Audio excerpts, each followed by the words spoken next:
एक नगर में एक लोभी व्यक्ति रहता था। अपार धन संपदा होने के बाद भी उसे हर समय और अधिक धन प्राप्ति की लालसा रहती थी। एक बार नगर में एक चमत्कारी संत का आगमन हुआ। लोभी व्यक्ति को जब उनके चमत्कारों के बारे में ज्ञात हुआ तो वह दौड़ा दौड़ा उनके पास गया और उन्हें अपने घर आमंत्रित कर उनकी खूब सेवा करने लगा। सेवा से प्रसन्न होकर नगर से प्रस्थान करने के पूर्व संत ने उसे 4 दीपक दिए।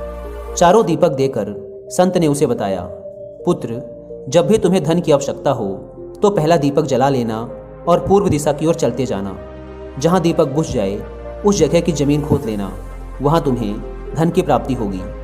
उसके उपरांत पुनः तुम्हें धन की आवश्यकता हुई तो दूसरा दीपक जला लेना, जिसे लेकर पश्चिम दिशा में तब तक चलते जाना जब तक वह बुझ ना जाए। उस स्थान से जमीन में गड़ी अपार धन संपदा तुम्हें प्राप्त होगी। धन की तुम्हारी आवश्यकता तब भी पूरी ना हो तो तीसरा दीपक जलाकर दक्षिण दिशा में चलते जाना। जहाँ दीपक बुझे वहाँ की जमीन खोदकर वहाँ का धन प्राप्त कर लेना। अंत में तुम्हारे पास एक दीपक और एक दिशा शेष रहेगी, किंतु ना तो तुम्हें उस दीपक को जलाना है और ना ही उस दिशा में ही जाना है। इतना कहकर संत लोभी व्यक्ति के घर और उस नगर से प्रस्थान कर गए।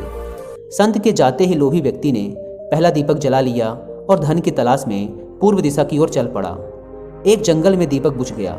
वहाँ की खुदाई करने पर उसे एक कलश प्राप्त हुआ। वह कलश सोने के आभूषणों से भरा हुआ था। लोभी व्यक्ति ने सोचा कि पहले दूसरी दिशाओं का धन प्राप्त कर लेता हूँ, फिर यहाँ का धन ले जाऊँगा। वह कलश वहीं झाड़ियों में छुपाकर उसने दूसरा दीपक जलाया और पश्चिम दिशा की ओर चल पड़ा। एक सुनसान स्थान में दूसरा दीपक बुझ गया। लोभी व्यक्ति ने वहाँ की जमीन खोदी। उसे वहाँ एक संदूक मिला जो सोने के सिक्कों से भरा हुआ था। लोभी व्यक्ति ने वह संदूक उसी गड्ढे में बाद में ले जाने के लिए छोड़ दिया। अब उसने तीसरा दीपक जलाया और दक्षिण दिशा की ओर बढ़ गया। वह दीपक एक पेड़ के नीचे बुझा। वहाँ जमीन के नीचे लोभी व्यक्ति को एक घड़ा मिला जिसमें हीरे मोती भरे हुए थे। इतना धन प्राप्त कर लोभी व्यक्ति प्रसन्न तो बहुत हुआ, किंतु उसका लोभ और बढ़ता गया। वह अंतिम दीपक जलाकर उत्तर दिशा में जाने का विचार करने लगा, जिसके लिए उसे संत ने मना किया था। किंतु लोभ में अंधे हो चुके व्यक्ति ने सोचा कि अवश्य ही उस स्थान पर इन स्थानों से भी अधिक धन छुपा होगा जो संत स्वयं रखना चाहता होगा।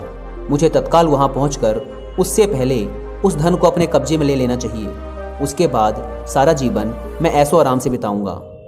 उसने अंतिम दीपक जला लिया और उत्तर दिशा में बढ़ने लगा। चलते चलते वह एक महल के सामने पहुंचा। वहां पहुंचते ही दीपक बुझ गया। दीपक बुझने के बाद लोभी व्यक्ति ने महल का दरवाजा खोल लिया और महल के भीतर प्रवेश कर महल के कक्षों में धन की तलाश करने लगा। एक कक्ष में उसे हीरे जवाहरातों का भंडार मिला, जिन्हें देख उसकी आंखें चौंधी आ गई। एक अन्य कक्ष में उसे सोने का भंडार मिला। अपार धन देख उसका लालच और बढ़ने लगा। कुछ आगे जाने पर उसे चक्की चलने की आवाज़ सुनाई पड़ी।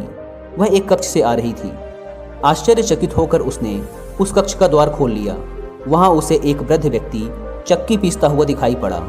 लोभी व्यक्ति ने उससे पूछा, यहाँ कैसे पहुँचे बाबा? क्या थोड़ी देर तुम चक्की चलाओगे? मैं जरा सांस ले लूँ, फिर तुम्हें पूरी बात बताता हूँ कि मैं यहाँ कैसे पहुँचा और मुझे यहाँ क्या मिला। वृद्ध व्यक्ति बोला। लोभी व्यक्ति ने सोचा कि वृद्ध से यह जानकारी प्राप्त हो जाएगी कि इस महल में धन और कहाँ कहाँ छुपा है, और उसकी बात मानकर वह चक्की चलाने लगा। इधर वृद्ध व्यक्ति उठ खड़ा हुआ और जोर जोर से हंसने लगा। उसे हंसता देख लोभी व्यक्ति ने पूछा, ऐसे क्यों हंस रहे हो? यह कहकर वह चक्की बंद करने लगा। अरे अरे, चक्की बंद मत करना। अब से ये महल तेरा है। अब इस पर तेरा अधिकार है और साथ ही इस चक्की पर भी।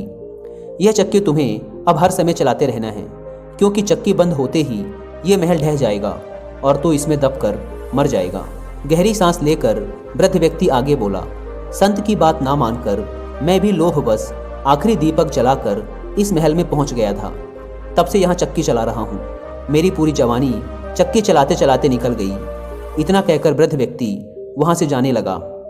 जाते जाते ये तो बताते जाओ कि इस चक्की से छुटकारा कैसे मिलेगा? लोभी व्यक्ति पीछे से चिल्लाया। जब तक मेरे और तुम्हारे जैसा कोई व्यक्ति लोभ में अंधा होकर यहाँ नहीं आएगा, तुम्हें इस चक्की से छुटकारा नहीं मिलेगा। इतना कहकर वृद्ध व्यक्ति चला गया। लोभी व्यक्ति चक्की पीसता और खुद को कोसता रह गया।